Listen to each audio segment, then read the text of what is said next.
अक्लमंद बकरी। एक दफ़ा का जिक्र है कि एक बकरी जंगल में अपने रेवड़ से बिछड़ गई। शाम हो रही थी और रफ्ता रफ्ता रात की स्याही फैल रही थी, इसलिए उसने रात जंगल में ही गुजारने का फ़ैसला किया। थोड़ी दूर जाकर उसे एक गार नज़र आई जो एक पहाड़ी के पास थी। बकरी को रात गुजारने के लिए ये गार पसंद आई तो वो गार के अंदर चली गई और एक कोने में जाकर बैठ गई। इत्तेफाक से उस गार के एक कोने में एक खूंखार शेर भी रहता था, जो उस वक़्त गार के अंदर ही था। शेर को देखकर बकरी बुरी तरह डर गई। अब वो गार से भागकर ज़्यादा दूर भी नहीं जा सकती थी, क्योंकि बाहर अंधेरा हो चुका था और दूसरे जंगली जानवरों का भी उसको डर था। फिर अचानक ही बकरी के दिमाग में एक तरकीब आई। उसने अपनी गर्दन अकड़ा ली और शेर की आंखों में आंखें डालकर उसे घूरने लगी।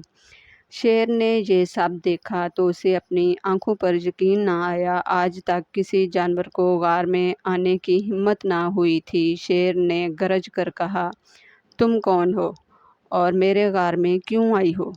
बकरी भी अकड़ कर बोली, बकरियों की मलका हूँ। मैंने कसम खाई है कि 100 चीते, 50 हाथी और 25 जिंदा शेर चबाऊंगी। अब तक 100 चीते और 50 हाथी तो चबा चुकी हूँ और अब सिर्फ 10 शेरों की तलाश है। ये सुनकर शेर गार से बाहर भाग गया। उसे भागते भागते जंगल में एक गीदड़ मिला। गीदड़ ने शेर को यूं भागते देखा तो पूछा, ए जंगल के बादशाह, आप इतनी तेज़ी से किधर भागे जा रहे हैं? क्या मसला है? शेर ने सारी बात गीदड़ को बताई। गीदड़ शेर की बात सुनकर बहुत हंसा और बोला, अरे बादशाह सलामत, उस बकरी ने ज़रूर आपसे मजाक किया होगा। भला एक बकरी ऐसा कैसे कर सकती है? उसने तो अपनी जान बचाने के लिए ये सब आपको बताया है। आए वापस गार में चलते हैं, आज तो बैठे बिठाए इतनी बड़ी दावत मिली है हमें। इस तरह शेर और गीदड़ वापस गार में आ गए। जब बकरी ने दोनों को आते देखा तो पहले तो थोड़ी घबराई, लेकिन फिर हिम्मत करके बोली, ए नामाकूल गुलाम, हमने तुझसे 10 शेर लाने को कहा था और तुम एक ही लेकर वापस आ गए हो।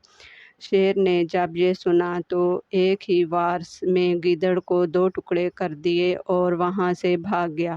इस तरह बकरी ने अपनी अक्लमंदी से अपनी जान बचा ली।